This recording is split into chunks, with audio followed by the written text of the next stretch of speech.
బిడ్డ గుర్తుపెట్టుకో, దేవుడు నీకు తోడై ఉంటే, దేవుని పిలుపులో నువ్వు ఉంటే, నువ్వు మోసపోవాలన్నా నిన్ను మోసపోకుండా ఆయన అడ్డగించువాడై ఉన్నాడు. చాలా మంది చాలాసార్లు చాలా రకాలుగా మనల్ని దెబ్బగొట్టాలి, మోసం చేయాలని ట్రై చేసినా వాళ్ళ మూతే పగలగొట్టి వాళ్ళని పంపించాడు దేవుడు. మోసములో నుండి ఎన్నోసార్లు నిన్ను కాపాడాడు. ఇది ఎంతమంది ఒప్పుకుంటారు? దేవునికి స్తోత్రం కలుగును గాక.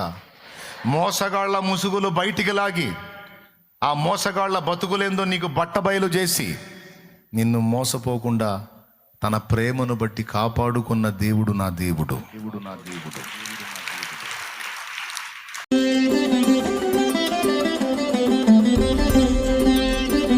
ఎంత ప్రేమో!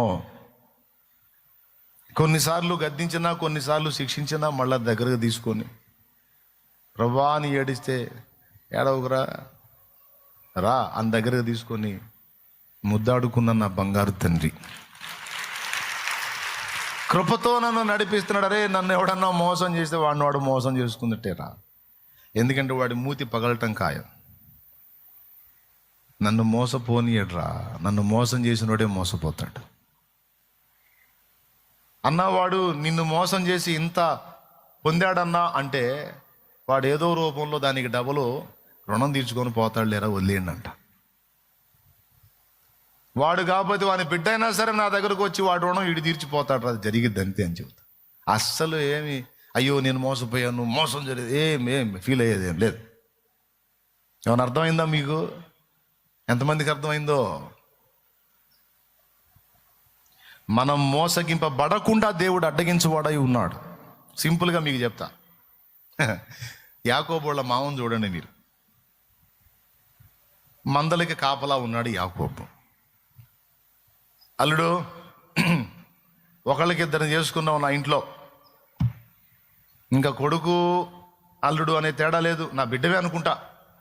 అలాగే మావయ్య, మరే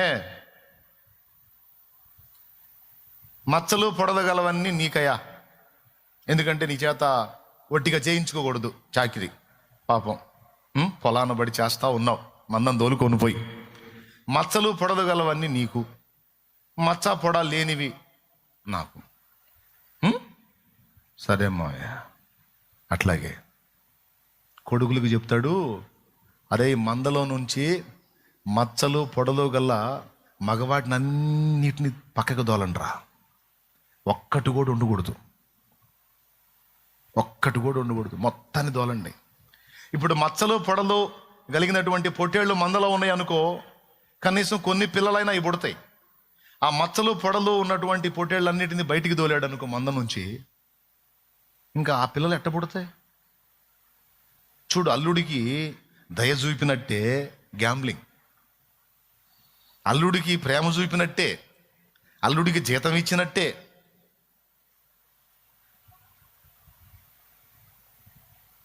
కొడుకులకి చెప్తే వాళ్ళు మచ్చలు పొడలు గల పొట్టేళ్ళన్నిటిని మంద నుంచి డివైడ్ చేస్తే ఒక్కటి కూడా లేదు అందులో. యాకోబుకి అర్థం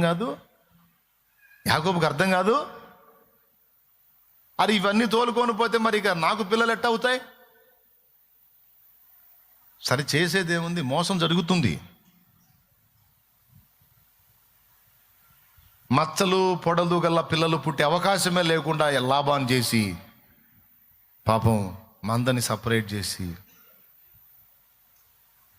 యాకోబుకి అసలు జీతం లేకుండా చేయాలనేది కుట్ర, మోసం. చూడండి, అప్పుడే ఉంది దరిద్రం, మామల్లుళ్ళ మోసాలు. అల్లుడు మామను మోసం చేయటం, మామ అల్లుడిని మోసం చేయటం అనే వ్యవహారం అప్పుడే వచ్చింది. అయితే ఇక్కడ విచిత్రమైన విషయం ఏంటంటే, యాకోబు సింగిల్ పర్సన్ అయితే గొడవ లేదు. యాకోబు పిలుపు లేనివాడైతే గొడవ ఉండేది కాదు లాభాన్ని. కానీ యాకోబు దేవుని పిలుపులో ఉన్న వ్యక్తి, ఏర్పాట్లో ఉన్న వ్యక్తి, ప్రణాళికలో ఉన్న వ్యక్తి. యాకోబుకు దేవుడు తోడై ఉన్నాడు. ఆశ్చర్యం ఏం జరిగింది తెలుసా? లాభాన్ని ఎప్పుడైతే ఈ మాట చెప్పాడో వీటన్నిటిని దూరం చేశాడు కదా, ఆశ్చర్యంగా మందలో అన్ని మచ్చలు పొడలు గలయబడుతున్నాయి. ఎవరు చేస్తున్నారా పని?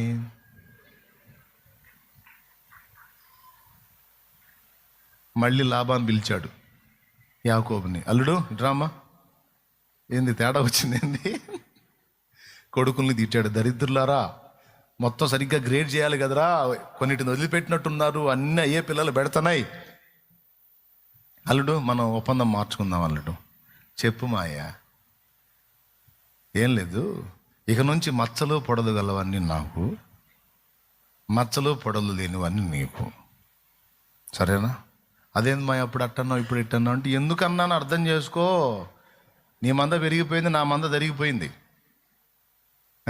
ఇక నుంచి మనం ఒప్పందం అంటే ఆయన ఏమనుకున్నాడు లాభాను, ఈ పనికి మాలిన మందంతా అయ్యే పెడతాయి పిల్లలు, కాబట్టి మచ్చలు పొడలు గలవి నాకు అనుకుంటే, మచ్చలేనివి అతనికి అనుకుంటే, అతనికి తక్కువ ఉంటే నాకు ఎక్కువ ఉంటాయి, ఎందుకంటే అన్ని ఇయ్యే పెడుతున్నాయి కదా అనుకున్నాడు. మళ్ళీ మోసం.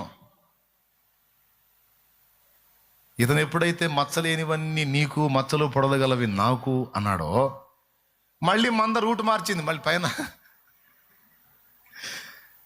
అన్ని యాకోబు కోసం మచ్చలేని పిల్లలే పుడుతున్నాయి, మచ్చలు పొడలు లేని పిల్లలే పుడుతున్నాయి.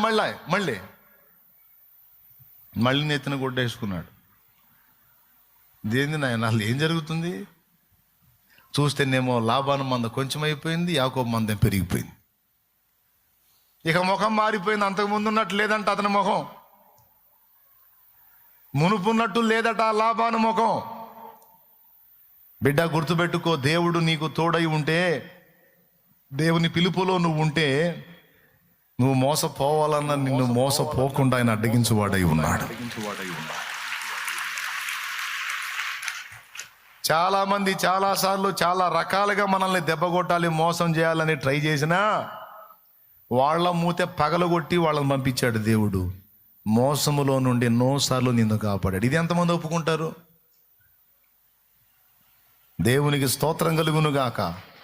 మోసగాళ్ల ముసుగులు బయటికి లాగి, ఆ మోసగాళ్ల బతుకులేందో నీకు బట్టబయలు చేసి, నిన్ను మోసపోకుండా తన ప్రేమను బట్టి కాపాడుకున్న దేవుడు నా దేవుడు. 4 విధములైన సంగతుల్లో మనల్ని అడ్డగించాడు. అవునా? మనకు అడ్డు నిలబడ్డాడు. ఇది రెగ్యులర్గా జరుగుతుంటుందని నీకు తెలుసా? కానీ నిజం. ఎందుకంటే మన విరోధైన అపవాదికి ఒక పేరుంది, మోసగాడు. సర్వలోకమును మోసపుచ్చుచు ప్రకటన గ్రంథము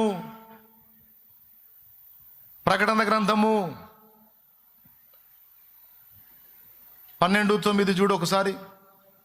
కాగా సర్వలోకమును మోసపుచ్చుచు అపవాది అనియు సాతాననియు. చూడు, సర్వలోకమును మోసపుచ్చిన మోసగాడు వీడు సామాన్యుడు కాదు,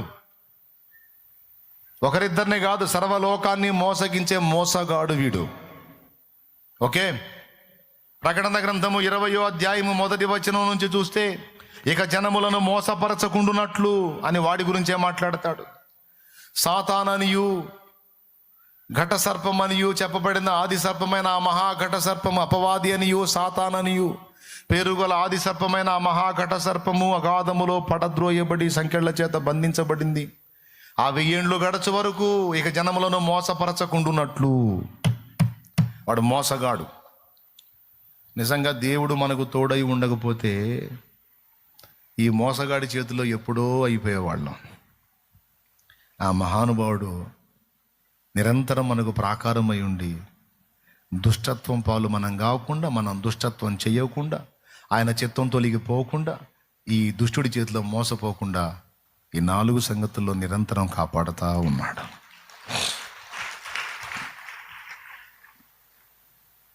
చివరికి ఈ లాబాను ఫేసు మారిపోయి యాకోబుని ఏదో దెబ్బతీయాలనే ఆలోచన కలిగి ఉన్నప్పుడు, యాకోబు తన భార్యలతో మాట్లాడి, మనం బయలుదేరి వెళ్ళిపోదాం, మీ డాడీ నన్ను ఏదో చేసేటట్టున్నాడు, మీ డాడీలో అసూయ ప్రవేశించింది, వ్యసనం ప్రవేశించింది, నన్ను చూసి ఏడిచేస్తున్నాడు, ఎందుకంటే నా మంద పెరిగింది, మీ డాడీ మంద తరిగింది, ముక్కులతో ఏడుస్తున్నాడు, ఇక మనం బయలుదేరదాం లేకపోతే ఏదో ఒకటి చేస్తాడు అని భార్యలు చెప్పుకొని, పిల్లల్ని తీసుకొని, మందలను తీసుకొని బయలుదేరి జంపు యాకోబు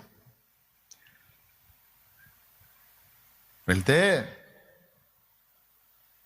లాబాను చూసి, వీడు మోసం చేశాడు, మొత్తం తీసుకొని పోయాడు, నా మంద తీసుకొని పోయాడు అని మంది మార్బలాన్ని వేసుకొని యాకోబును తరుముతాడు, ఎందుకంటే దొరికితే చంపేయాలని.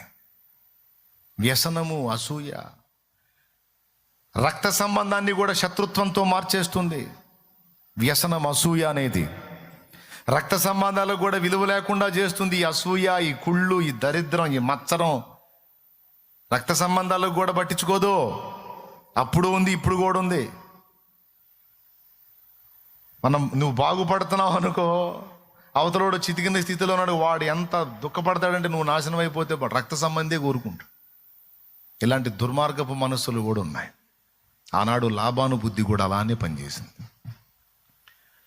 తరిమాడు యాకోబుని. ఇంకా కొంచెం ఒక్కరోజు జర్నీ చేశాడంటే యాకోబును పట్టుకుంటాడు, చంపేస్తాడు. ఈ రాత్రి దేవుడు దర్శించాడు.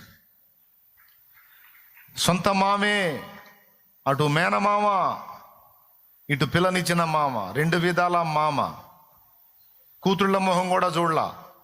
అల్లుడిని చంపేద్దామని శత్రువు అయిపోయాడు. సొంత వాడే శత్రువు అయిపోయాడు. అయితే జీవం గల దేవుడు లాబాను అడ్డగించాడు. యోసేపును చంపకుండా యోసేపు అన్నల్ని అడ్డగించాడు. మనల్ని కూడా దెబ్బ తీయకుండా మన శత్రువుతో మాట్లాడతాడు ఆయన. మన శత్రువులను దరి చేరనీయడు. లేకపోతే మనం ఎప్పుడో మన శత్రువుల చేతుల్లో చచ్చిన వారం సుమి. ఆయన అప్పగిస్తే తప్ప మనల్ని ముట్టగలవాడు లేడు. ఈరోజు శత్రు భయంతో భయపడుతున్నావా? నా దేవుని సెలవైతే తప్ప నిన్ను ముట్టగలిగే శత్రువు ఎవడు లేడో. నిన్ను ముట్టి ఎవడో బతకడు. ఎందుకంటే నిన్ను పిలిచినవాడు ఆయన నీకు తోడై ఉన్నాడు. ఏ అపాయము నా గుడారము సమీపించనీయక, ఏ అపాయము నా గుడారము సమీపించనీయక. దేవునికి మహిమ కలుగునుగాక. కొన్నిసార్లు మన ప్రార్థన విని అడ్డగిస్తాడు. కొన్నిసార్లు మనం ప్రార్థన చేసుకోకపోయినా పరిశుద్ధాత్మ మన పక్షమున చేసిన ప్రార్థన విని, యేసయ్య మన కోసం చేసిన విజ్ఞాపన విని, మన తండ్రి మనల్ని సేవ్ చేసేవాడై ఉన్నాడు, అడ్డగించేవాడై ఉన్నాడు, కాపాడేవాడై ఉన్నాడు. కొన్నిసార్లు మన ప్రార్థనకు జవాబు వచ్చింది, కానీ కొన్నిసార్లు మనం అడగనివి కూడా మనకు వస్తాయి.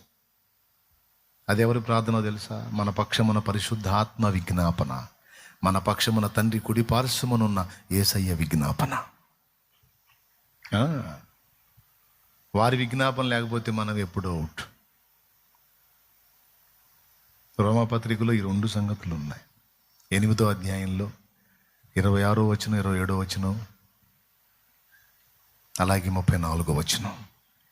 27లోనేమో పరిశుద్ధాత్మ మన పక్షమున విజ్ఞాపన చేస్తున్నాడని ఉంటుంది.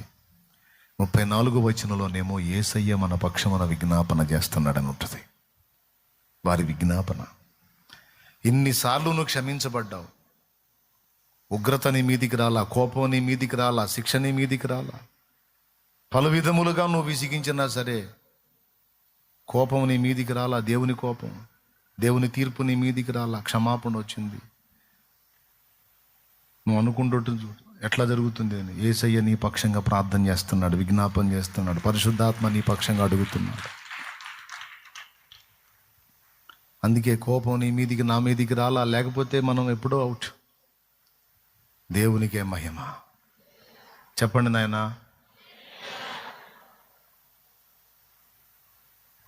గట్టుగట్టి పట్టుబట్టి అల్లుడిని మట్టు పెట్టాలని కుట్ర చేసి రాత్రింబగళ్ళు ప్రయాణం చేసి బహు సమీపంలోకి వచ్చిన లాబానును దర్శించి అంటాడు, యాకోబు దగ్గరికి వెళ్ళి నువ్వు మంచియే కానీ చెడ్డయే కానీ పలకకూడదు. నువ్వు ఏదైనా తేడా చేసావా, కనీసం డైలాగ్ డెలివరీలో చేంజ్ వచ్చినా సరే వేస్తా నిన్ను అంటాడు. నువ్వు చస్తావు అంటాడు. ఇంక మళ్ళీ బతకటం కూడా ఉండదు. లాబాను నా దాసుడు, నా సేవకుడు, నేను ఏర్పరచుకున్న పాత్ర, యాకోబుని చంపుదామని వస్తున్నా. చంపుతావా? పోయి ముట్టురా, నువ్వు పోయి ముట్టు. నిన్ను ముట్టినవాడు నా కంటి పాపను నిన్ను ముట్టినవాడు. యాకోబు దగ్గరికి వెళ్ళి మంచియే గాని చెడ్డయే గాని నువ్వు పలకకూడదు అంటే పోయి చంపుదామని పోయినోడు ఏమంటాడు తెలుసా? యాకోబు దగ్గర పోయి, అల్లుడు ఏంటి అల్లుడు ఈ పని, ఒక్క మాట నాకు చెప్తే మేళతాళాలతో వాయిద్యాలతో నిన్ను సాగనంపుదునే, దొంగ వచ్చినట్టు ఇట్లా రావటం తగునా? అంత అవసరం ఏముంది తమ్ముడు? కష్టం నీది, గొర్రెలు నీయి, మందలు నీయి, ఆస్తి నీది, అంతా నీది, నాకేమైంది? అబ్బా ఎంత కూల్గా మాట్లాడుతున్నాడు. ఒకవేళ దేవుడు దర్శించకపోతే యాకోబును పీస్ పీస్ పీస్ పీస్ చేసేవాడు. చూడండి, యాకోబు ఇంకా పూర్తిగా చేంజ్ అవ్వాల, ఇంకా కొన్ని లోపాలు ఉన్నాయి. ఉండగానే తన దాసునిలో ఇంకా కొన్ని లోపములు కొనసాగుతుండగానే విడువని కృప వెంటాడుతుంది. చూడండి, యేసయ్య కృపయే నాకు ప్రాకారము గల ఆశ్రయపురమాయను, నీ కృప వీడి క్షణమైన నేనెలా మనగలను. కృపయే నాకు కృప వెంటాడుతుంది యాకోబునే. దేవుని కృప శత్రువును అడ్డగిస్తుంది, ప్రాణం తీయాలనుకుంటున్న వాళ్ళని అడ్డగిస్తుంది. ఈ సంగతి అంతా యాకోబుకు తెలియదు. యాకోబుకు తెలుసా? లాబానే చెప్తాడు లాబా, నీ దేవుడు, నీ పితరుల దేవుడు నాకు ప్రత్యక్షమై యాకోబు దగ్గరికి వెళ్ళి మంచియే కానీ చెడ్డయే కానీ నీవు పలకకూడదని వార్నింగ్ ఇచ్చాడు అల్లుడు, లేకపోతే నీకు బ్యాండు బాజా మోగేదల్లుడు, బతికిపోయావులేపో అంటే నాకు తెలిసి యాకోబు ఏం చేసి ఉండాలి ఒకసారి ఊహించండి. వాగ్దానములన్నీ నెరవేర్చుచుంటివా వాగ్దాన పూర్ణుడా, నేను నీకు తోడై ఉండి నిశ్చయముగా నిన్ను ఆశీర్వదింతును. నీవు వెళ్ళు స్థలమునకెల్లా నేను నీతో కూడా వచ్చేదను. ఆకాశ నక్షత్రముల వలె నీ సంతానమును నేను విస్తరింపజేసేదను. నిన్ను చోటికి మరలా నేను రప్పిస్తాను. వాగ్దానములన్నీ నెరవేర్చుచుంటివా వాగ్దాన పూర్ణుడా నా యేసయ్యా. అయ్యా మాట మీద నిలబడ్డావా? వెంటాడుతున్నావా? నిజంగా నువ్వు అడ్డుపడకపోతే మావి చేతిలో చచ్చిపోయేవాడినే. కాపాడావా? సోదరుడా, సోదరి, నిన్ను ఆశ్చర్యకరమైన తన వెలుగులోని పిలిచిన దేవుడు అంత తేలిగ్గా నిన్ను అప్పగిస్తాడు అనుకుంటున్నావా? అంత తేలిగ్గా నిన్ను అప్పగిస్తాడు అనుకుంటున్నావా? పొరపాటును కూడా అది జరగదు.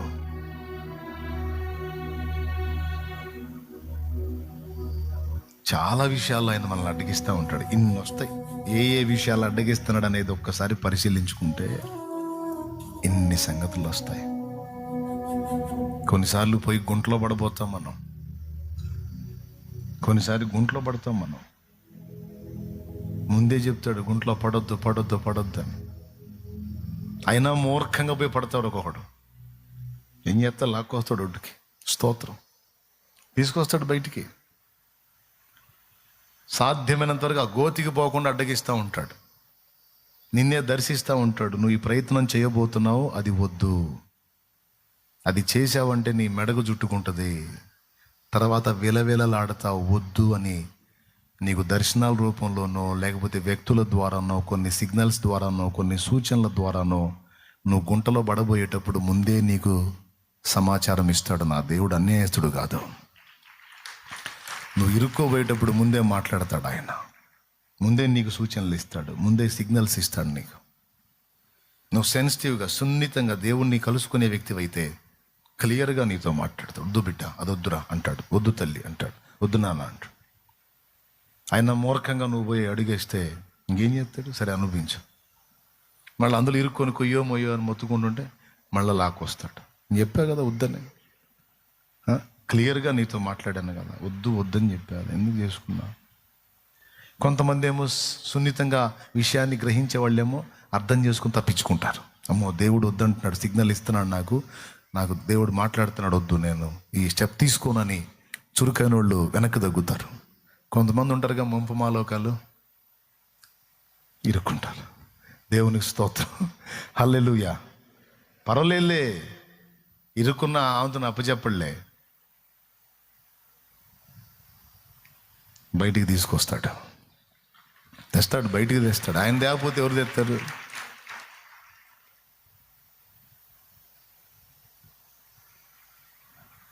చాలా విషయాలలో మన దేవుడు అసలు ఎట్లా మన విషయంలో కదులుతున్నాడంటే, ఎన్ని సంగతులు వస్తాయో, మరణము మన దరి చేరకుండా మనల్ని అడ్డగిస్తూ ఉన్నాడు ఆయన. మన దేహము రోగగ్రస్తమై నాశనం కాకుండా చాలా విషయాలు మనం చేయకుండా అడ్డగిస్తూ ఉన్నాడు ఆయన. మరణము తప్పించుట ప్రభువగు యెహోవా వశము అని రాస్తుంది. ఎన్నోసార్లు మరణం నిన్ను నన్ను దర్శించబోయింది, అడ్డుపడ్డాడు, తప్పించాడు, కాపాడాడు. బతికున్నాం, ఈరోజు బతికున్నాం అంటే ఆయన కాపాడితేనే. ఒప్పుకుంటే నిజమే అని ఒప్పుకుంటే గట్టి కోడి మయంపరచు దేవుణ్ణి.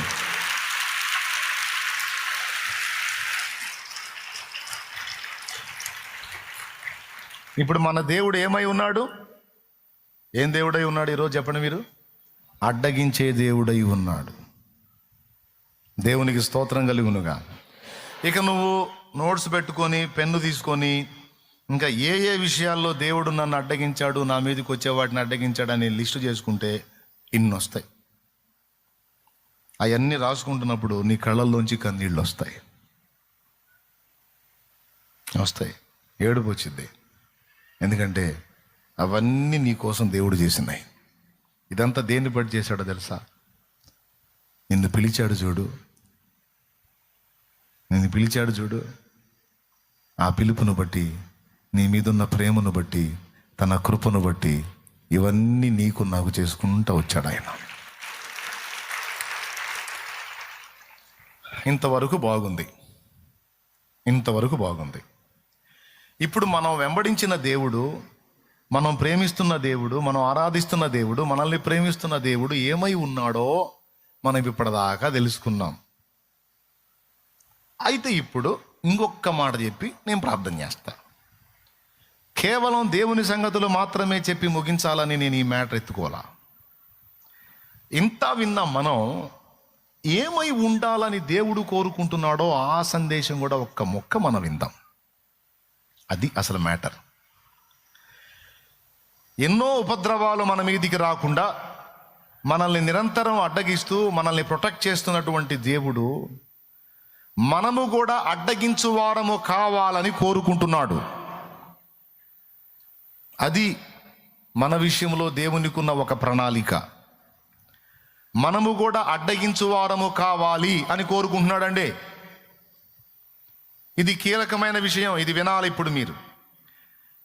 ఇప్పటిదాకా దేవుడు నిన్ను ఏ విధంగా కాపాడుకుంటూ వచ్చాడు, ఎన్ని విషయాల్లో సేవ్ చేసుకుంటూ వచ్చాడు నువ్వు విన్నావు. ఏ విషయాల్లో నీకు అడ్డుపడతా వచ్చాడో విన్నావు. ఆయన బిడ్డగా నువ్వు కూడా అడ్డగించే వ్యక్తిగా ఉండాలనేది దేవుడు ఆశిస్తున్నాడు. దీనికి మీకు బైబిల్లో కొన్ని నిరూపణలు ఉన్నాయి. ఇశ్రాయేలు దేవుని మీద తిరుగుబాటు చేశారు మోషే నాయకత్వంలో. ఓసారి మోషే మీద తిరుగుబాటు చేశారు, తద్వారా దేవుని మీద తిరుగుబాటు చేశారు. ఆ ఆత్మీయ నాయకుడి మీద తిరుగుబాటు చేయటం పరోక్షంగా దేవుని మీద తిరుగుబాటు చేయటంగానే దేవుడు పరిగణిస్తాడు. అర్థమైందా? మళ్ళీ చెప్పేదా? ఆత్మీయ నాయకుడి మీద తిరుగుబాటు చేయటం పరోక్షంగా దేవుని మీద తిరుగుబాటు చేయటంతోనే దేవుడు పరిగణిస్తాడు. మోషే మీద తిరగబడ్డారు, ఫలితంగా దేవుని మీద తిరుగుబాటు చేసినట్టు దేవుడు ఫీల్ అయ్యాడు, పట్టించుకున్నాడు దేవుడు. తెగులు రేగింది ఇశ్రాయేల్లో, పెద్ద తెగులు రేగి పిట్టలు రాలినట్టు రాలిపోతున్నారు. చూస్తానే పిట్టలు రాలినట్టు రాలిపోతున్నారు. ఇది మోషేకి అర్థమైంది. వెంటనే మోషే ఒక కేక వేస్తాడు అహరోన్ని. అహరోను అహరోను ధూపార్తి తీసుకొని తెగులు సోకిన వ్యక్తుల మధ్యకి, తెగులు సోకినటువంటి వ్యక్తుల మధ్యలోకి వెళ్ళిపో. తెగులు సోకని ప్రదేశానికి, సోకిన ప్రదేశానికి మధ్యలో నిలబడు. దేవుని కోపం రగులుకుంది, నువ్వు వెళ్ళి ఆయనను శాంతపరచు, ఆయనను అడ్డగించు అహరోను అని కేకేస్తాడు. వెంటనే భలే స్పీడ్గా అహరోను ఆ పని చేస్తాడు. ఒక ప్రాంతానికి తెగులు సోకిద్ది, ఇక రెండో ప్రాంతానికి అది విస్తరిస్తూ ఉంటుంది.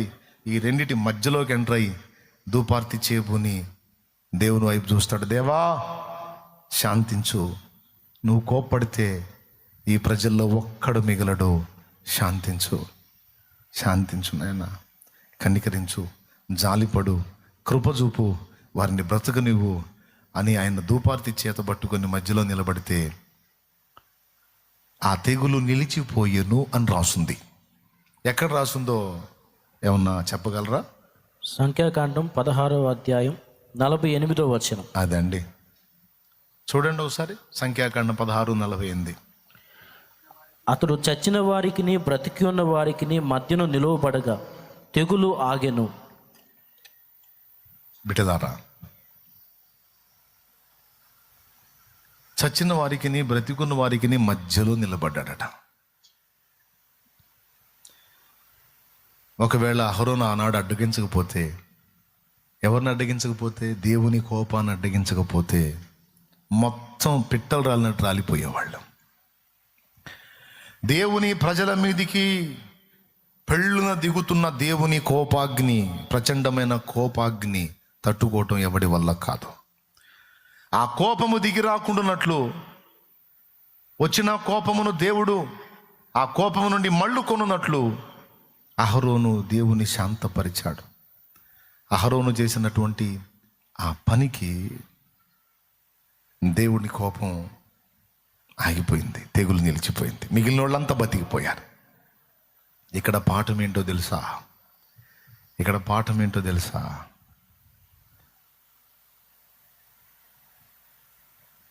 ప్రజల మీదకి వచ్చేటువంటి నాశనమును మనము అడ్డగించకపోతే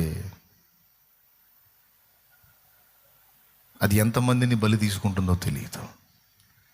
క్రీస్తు రక్తము చేత విమోచింపబడి పరిశుద్ధపరచబడి పరిశుద్ధ జనముగా, సొత్తైన ప్రజలముగా, దేవుని సంబంధులంగా ఏర్పరచబడిన మనకు దేవుడిచ్చిన ఆధిక్యత ఎంత గొప్పదో తెలుసా? ఈరోజు ప్రపంచంలో జరుగుతున్నటువంటి విలయాలు చాలా, వాటిని దేవుడు రాకుండా తన్ను తాను అణచుకోవడానికి కారణం ఏంటో తెలుసా? దేవుని ప్రజలలో కొంతమంది పెడుతున్న మొర్ర, కొంతమంది చేస్తున్న విజ్ఞాపన. ఏర్పరచబడిన వారు, పిలువబడిన వారిలో కొంతమంది దేవుణ్ణి అడ్డగిస్తున్నారు. దేవా శాంతించు, కనికరించు, ప్రజలను నాశనమునకు అప్పగించొద్దు, దేశం మీదికి ప్రపంచం మీదికి విలయాలను రానియొద్దు, సమూల నాశనం కానియొద్దు, దేవా మన్నించు, దేవా కృపచూపని పిలువబడిన వారిలో కొంతమంది అనుదినము తమ ప్రార్థన, విజ్ఞాపన, స్తుతి, ధూపము చేత దేవుని శాంతపరచుచున్నందున దేవుడు నాశనమును ప్రపంచం మీదికి రానియకుండా వెనక్కి దగ్గుతున్నాడు. అలాగూ తనను అడ్డగించడానికి దేవుడే కొంతమందిని వ్యక్తులను ఏర్పరచుకున్నాడు. అందులో నువ్వు నేను కూడా ఉన్నాం. తెలుసా నీకు ఆ సంగతి? దేవుడు అలా ఏర్పరచుకున్న పాత్రల్లో నువ్వు నేనున్నాం. నువ్వు అనుకుంటావు, నేను ఒక్కదాన్ని పొద్దున్నే లేచి ప్రార్థన చేస్తే, నేను ఒక్కదాన్ని 3ంటికి లేచి ప్రార్థన చేస్తే, నేను ఒక్కడిని 3ంటికి లేచి ప్రార్థన చేస్తే నా దేశం మీదకి వచ్చే నాశనమును తప్పించుదేవా, ప్రకృతి విలయాలను తప్పించుదేవా, నా దేశము నాశనం కాకుండా కాపాడుదేవా, నా ప్రజల్ని రక్షించుదేవా అని నేను పెట్టే మొర్ర ఏ గాలికో పోతుంది, అది దేవుని దగ్గరికి చేరదు అని నువ్వు అనుకుంటావు. సోదరుడా, కోట్లాది మంది ప్రజలలో నేను ఒక్కడిని ఎంత, ఏ పాటి వాడిని, నా ఒక్కడి వల్ల ఏం జరుగుతుందని నువ్వు అనుకుంటావు. ఎన్నడూ అలా రానియొద్దు. నీ మొర్రకు దేవుడు విలువనిచ్చాడు, దాన్ని బట్టి చాలా వాటిని ఆపాడు. ఇప్పుడు అర్థం కాదు, రేపు నీకు అక్కడ పోయి నాకు అర్థమైద్ది. దేవుడే చెప్తాడు, నువ్వు ఆ జామున లేచి చేసిన ప్రార్థన విని ఇదిగో ఇన్ని కీడులు రాకుండా నేను అడ్డగించాను, లేకపోతే వచ్చాయి చాలామంది నాశనం అయ్యేవాళ్ళు. అవి రాకుండా ఆపడానికి కారణం ఎవరో తెలుసా? నువ్వే అంటాడు. అలా అడ్డగించే వాళ్ళలో మనం ఉండాలనేది దేవుని కోరికే. ప్రజల మీదికి నాశనం రాకుండా మనం అడ్డగించడానికి కూడా పిలవబడ్డాం. హల్లెలూయా. యెరూషలేమా, నీ ప్రాకారముల మీద నేను కావలి వారి నుంచి ఉన్నాను, రేయైనా పగలైనా వారు మౌనముగా ఉండరు అన్నాడు. మరి ఏం చేస్తారు? నా కోపము మీ మీదికి రాకుండా, నాశనము మీకు కలగకుండా వారు అడ్డగిస్తూ ఉంటారు. నేనే ఏర్పరిచాను వాళ్ళని, అడ్డగించు వారిని. బిడ్డలారా, ఇది మొదటి సంగతి. అహరోను చేసిన పరిచర్య, ప్రధాన యాజకుడైన అహరోను రొమ్ము మీద ఇశ్రాయేలు 12 గోత్రాల పతకమును మోస్తాడు. అది ఎక్కడ కట్టుకోమన్నాడో తెలుసా? దైవజనులు గుర్తించాలి ఈ విషయాన్ని. ఇక్కడ కట్టుకోమన్నాడు 12 గోత్రాల పథకాన్ని. అంటే దాని అర్థం ఏంటో తెలుసా? ఇశ్రాయేలు 12 గోత్రాలకు చెందినటువంటి ప్రజలందరినీ నువ్వు ఇక్కడ మొయ్యాలి అహరోను, నీ గుండెల మీద మొయ్యాలి అని. ఒకసారి మోషే అంటాడు, చూడు, ఈ గొప్ప జనమును నా రొమ్మున మొయ్యమని చెప్తున్నావు, ఈ జనం ఏమన్నా తక్కువ ఉందా అని మోషే అంటాడు. గుర్తుందా? ప్రధాన యాజకుడికి ఉన్నటువంటి దుస్తులలో ఇక్కడ 12 గోత్రాల పథకాన్ని మొయ్యమంటాడంటే ఇశ్రాయేలు సర్వ సమాజం యొక్క రక్షణ, భద్రత అహరోను గుండెల మీద పెట్టుకొని మొయ్యాలి. అందుకే అహరోను చేత పని చేయించాడు మోషే. దేవునికి స్తోత్రం కలుగును గాక. సంఘ క్షేమాభివృద్ధి కొరకు, సంఘము యొక్క భద్రత కొరకు, సంఘము సత్యమందు స్థిరపరచబడుట కొరకు, సంఘములో దుర్బోధ తొలగిపోవుట కొరకు, సంఘములో సత్యస్థాపన జరుగునట్లు సంఘమును మన గుండె మీద మొయ్యాలి మనం. అది కదండి 12 గోత్రాల పథకం. లైన్కి 4, 3 వరుసలు, 3, 4, 12 గోత్రాలు ఎక్కడ ధరించమన్నాడు? అది రొమ్ము మీద, దాన్ని గుండె మీద మోయాలి. దాని మీదికి నాశనం రాకుండా, కోపం రాకుండా, శాపము రాకుండా, దానిలో పాపం జరగకుండా దాన్ని మన గుండె మీద భరించాలి. దానికోసం మన విజ్ఞాపన ఉండాలి. ప్రతిదినము దాని విషయంలో మనం అడ్డగించాలి. శత్రువు దాన్ని అటాక్ చేయకుండా అడ్డగించాలి. దేవుని కోపం దాని మీదికి రాకుండా మనం అడ్డగించే పాత్ర పోషించాలి. దేవునికి మహిమ కలుగును గాక. హల్లెలూయా.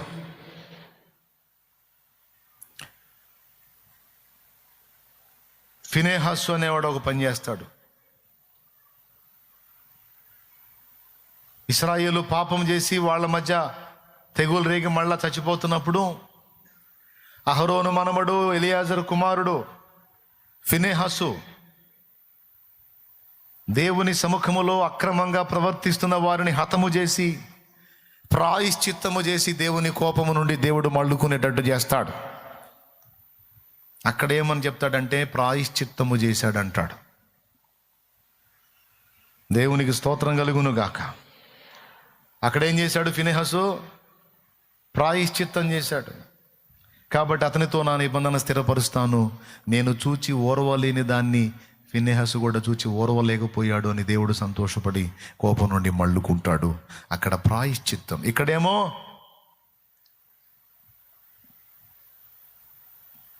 తెగులు నిలిపేశాడు, నాశనాన్ని తప్పించాడు. ఇక్కడ ధూపం వేసి, ఈ ధూపమేమో విజ్ఞాపనకు గుర్తు. అక్కడేమో ప్రాయశ్చిత్తం చేశాడు, చేసి ఇశ్రాయేలు మీద తెగులు తొలగిపోయేటట్టుగా ఫినెహాసు చేస్తాడు. కనపడలేదా? 25వ అధ్యాయం, సంఖ్యాకాండం 25వ అధ్యాయం 13వ వచనం. అది నిత్యమైన యాజక నిబంధనగా అతనికిని అతని సంతానమునకును కలిగి ఉండును. ఏలయనగా అతడు తన దేవుని విషయమందు ఆసక్తి గలవాడై ఇశ్రాయేలీయుల నిమిత్తము ప్రాయశ్చిత్తము చేసెను. అది ఏం చేశాడని ఉంది? ప్రాయశ్చిత్తం చేశాడంట. అక్కడ అహరోను ఏం చేశాడు? దోపాతి చేబుని దేవుణ్ణి శాంతపరిచాడు, ఇక్కడ ప్రాయశ్చిత్తం చేశాడు. హల్లెలూయా. ఆ రెండిటికి రెండు సంగతులు ఉన్నాయి. అదేమో విజ్ఞాపనకు స్తుతికి గుర్తయితే ఇదేమో ప్రాయశ్చిత్తం. మరి ఇప్పుడు మనం సంఘానికైనా సమాజానికైనా ప్రాయశ్చిత్తం ఎలా చేయగలం? నాడు ఫినెహస్ చేసింది ఒకటి, తర్వాత ప్రత్యక్ష గుడారములో అహరోను యాజకుడుగా ఉండి చేసే ప్రాయశ్చిత్తం ఒకటి. అదేంటో తెలుసా? పశువు యొక్క రక్తమును తీసుకొని ఇశ్రాయేలు యొక్క పాపముల నిమిత్తం ప్రాయశ్చిత్తముగా బలి జరిగించుట. ఆ బలి రక్తమును తీసుకొని అతి పరిశుద్ధ స్థలములో ప్రోక్షించుట ఇశ్రాయేలుకు ప్రాయశ్చిత్తము చేయుట. ఇశ్రాయేలు విషయములో దేవునికి ప్రాయశ్చిత్తము చూపుట. మరి ఇప్పుడు మనం ఎట్లా చేయగలం ప్రాయశ్చిత్తం అంటే? ప్రతి దినము మన మోకాళ్ళుని యేసు రక్తమును సంఘం మీదికి ప్రోక్షించుట, యేసు రక్తము సంఘమునకు ఆపాదించుట ద్వారా మనం ప్రాయశ్చిత్తం చేయగలం. ప్రభువా, సంఘము మీద నీ రక్తము ప్రోక్షించు, సంఘములో ఉన్న ఒక్కొక్క ఆత్మని నీ రక్తముతో కడుగు, నన్ను కడుగు, నా ఇంటి వారిని కడుగు, సంఘమనే నా కుటుంబాన్ని కడుగు, మమ్మల్ని అందరినీ నీ పరిశుద్ధ రక్తము కిందికి తీసుకో, నీ రక్తముతో కడుగు, పరిశుద్ధపరచు అని యేసు రక్తమును ప్రాయశ్చిత్తార్థ బలిగా ఆయన చిందించాడు గనుక ఆ రక్తము కిందికి మనం ప్రతిదినం సంఘమును ఇంటి వారిని తీసుకొని రావాలి. సీరియస్గా తీసుకుంటున్నారా, వదిలేస్తున్నారా? దేవుని బిడ్డలారా, ప్రతిదినం మనం చేయాల్సిన ప్రార్థన ఇది. సువార్త ప్రకటించటం ద్వారా మనుషులకు కలిగేటువంటి నిత్య నరకం అనే శిక్షను మనం అడ్డగించి ఆత్మలను కాపాడుతున్న లెక్కలోకి వస్తాం. మనం సువార్త ప్రకటన మనం చేయకపోతే మనం అడ్డగించే వారి లిస్టులో ఉన్నాం. ప్రకటించాలి. ఎంతమందికి నువ్వు పరిచయం చేయగలవు యేసయ్యను గురించి? నువ్వు పనిచేసే స్థలంలో, నువ్వు వ్యాపారం చేసే స్థలంలో, చదువుకునే స్థలంలో నీకు పాసిబిలిటీ ఉన్నంత వరకు ఇతరులకు నువ్వు ప్రకటిస్తూ ఉంటే, ఇతరులకు నువ్వు యేసయ్యను పరిచయం చేస్తూ ఉంటే నాశనం కాకుండా వాళ్ళ జీవితాలను అడ్డగించిన దానివి అవుతావు, అడ్డగించినోడివి అవుతావు. ఏమన్నా అర్థమైందని నేను చెప్పింది? ఇతరులకు క్రీస్తును పరిచయం చేయటం ద్వారా ఆత్మహత్యలను అడ్డగించిన దానివి అవుతావు. ఇతరులకు క్రీస్తును పరిచయం చేయటం ద్వారా కుటుంబాలు నాశనం కాకుండా, ఎందుకంటే ఒక్కడు వ్యసనపరుడు అయి ఉంటే కుటుంబం మొత్తం నాశనం, ఒక్క తాగుబోతుంటే ఇల్లు మొత్తం రోడ్డు పాలైతే. నీ సువార్త వల్ల ఒక తాగుబోతు మారితే ఆ ఇంటి మొత్తాన్ని నాశనం కాకుండా అడ్డగించిన దానివి నువ్వే. నువ్వు పరిచయం చేసే దేవుని మాటలు, దేవుని ప్రేమ, యేసు నిన్ను ప్రేమిస్తున్నాడు తల్లి, ఆయన నీ కోసం ప్రాణం పెట్టాడు అని నువ్వు ప్రకటించే దేవుని మాట ఒక మనిషి బతకటానికి ఆధారమైతే ఒక ఆత్మహత్య ఆగిపోవచ్చు, ఒక ఆత్మహత్య ఆగిపోవచ్చు. దేవుని కృప చూడండి. ఇక్కడ ఉండి నేను ప్రకటించినవి చిన్న చిన్న పీసెస్గా చేసి షార్ట్ మెసేజ్గా పెట్టినాయి, ఎంతోమందికి వెళ్ళినాయి. ఎంతోమంది ఆత్మహత్యల నుంచి కాపాడబడ్డామన్నా అని ఫోన్లు చేసేవాళ్ళు, మెసేజ్లు పెట్టేవాళ్ళు, వచ్చి కలిసి చెప్పిన వాళ్ళు. దేవుడు నిన్ను ప్రేమిస్తున్నాడమ్మా, నీకోసం చనిపోయిన వాడు ఉండగా నువ్వు చావాల్సిన అవసరం లేదని పరిచయం చేసిన వాక్కు ఒక వ్యక్తి చావకుండా అడ్డుపడిందంటే, మరి నువ్వు నోరు తెరిచి ఇతరులతో మాట్లాడితే, యేసయ్య వాక్కు నలుగురికి అందిస్తే ఎన్ని ప్రాణాలు కాపాడబడితే ఒక్కసారి ఆలోచించు. ఏమంటావు? నిజమా కాదా? నువ్వు ప్రార్థించుట ద్వారా, స్తుతించుట ద్వారా, ప్రాయశ్చిత్తం చేయటం ద్వారా, సువార్త ప్రకటించుట ద్వారా, నీ సహవాసం ద్వారా కొంతమంది ఆత్మీయతలో పతనం కాకుండా నీ స్నేహం ద్వారా కాపాడుతావు. సోదరి, మరో సోదరుని నువ్వు అలా బలపరచగలవు. సోదరుడా, మరో సోదరుణ్ణి నీ స్నేహం ద్వారా వానికి ఆత్మీయత నేర్పగలుగుతావు, భక్తి నేర్పగలుగుతావు, ప్రార్థన నేర్పగలుగుతావు, పతనమయ్యేవాడిని బలపరచగలుగుతావు. ఈ విధంగా అడ్డగించే లిస్టులో మనం ఉండాలి. మన దేవుడు అడ్డగించే దేవుడు, మనం కూడా అడ్డగించే వారం కావాలి. అలాంటి మనసు, అలాంటి భారం మనందరికీ నా తండ్రి దయచేయును గాక.